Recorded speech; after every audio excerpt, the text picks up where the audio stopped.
Seizure, marking, turnover sa investigador, investigador to the forensic chemist sa lab, and then presentation in court. The prosecution must prove the drug seized is the exact same substance. Kung ano yung nahuli, yun talaga yung yun pa rin. Yung ano yung mahuli, yun yung ipipresent sa court. Yung sample na lang.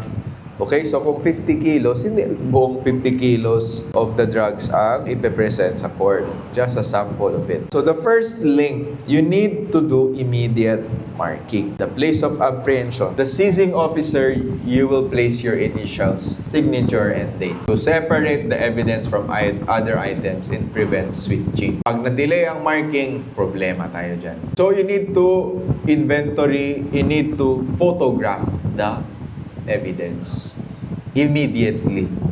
Okay, a visual record is mandatory. The evidence, the markings, the required witnesses, and the cues. So the old rule is that isang elected official, usually si kagawad, si CAP, si prosecutor, and then media representative,